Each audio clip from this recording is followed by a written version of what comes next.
Hey everyone, we're here for another quick conversation for the long haul of leadership with Tod Bolsinger. And we're looking at a quote today from Raymond Chang. This is from episode 264, titled Building a Future-Focused Church. This is also with Kara Powell, this episode. And, Todd, can you help me remember who's the third person on that episode? Works with Jake Kara. Mulder. Jake Mulder, yes. Thank you.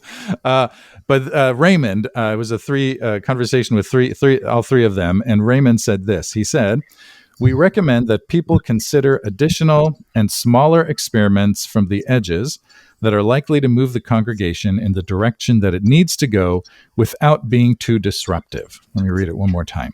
We recommend that people consider additional and smaller experiments from the edges that are likely to move the congregation in the direction that it needs to go without being too disruptive. All right, so he's talking about experiments. Here's the thing, Todd. Many of us, maybe most of us, have been taught that if we're going to do something new in a church, we need to launch some kind of a big new initiative and get everybody on board and be the cheerleader for it and all that. This is kind of different. What do you think about that? Well, this is different in a couple of ways. I mean, most of us are. Let's just start with this. People are afraid of change. People resist change.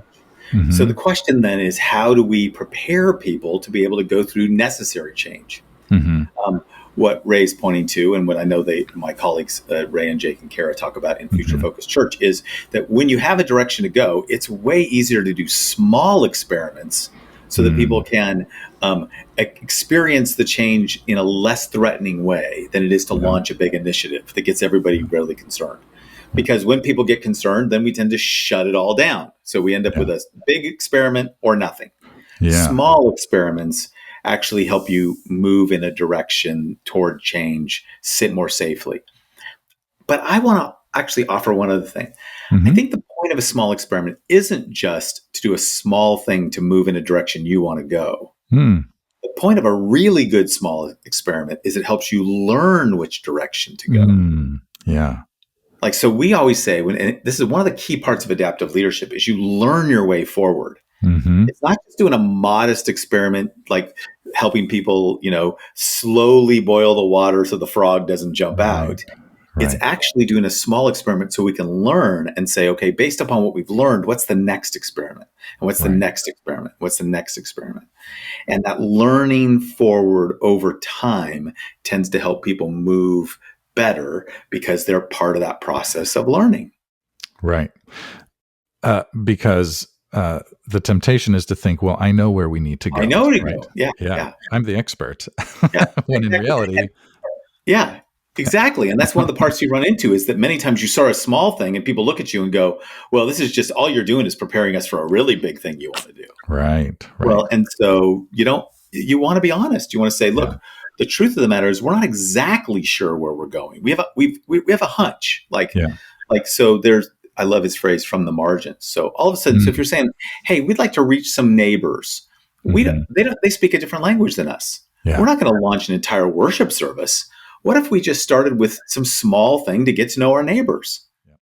And let's just do a small gathering and let's get some people together who can translate, and we can just work to get to know each other before we make a big change. Then we'll decide what's the next thing to do and what's the next thing to do. Adaptive change is fueled by learning. Leaders don't have to be experts, but they have to be people who lead the learning. Yeah, that's good. Lead the learning. And I think it also builds trust when when you're not coming as the expert and here's what we're going to do and we get to go on this journey with you. That feels empowering to me. Okay, good. Thank you.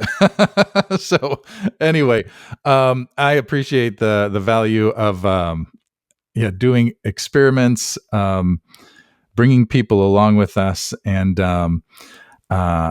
anyway, and I'm with you. I think this is where change happens. So, any final thoughts on this one?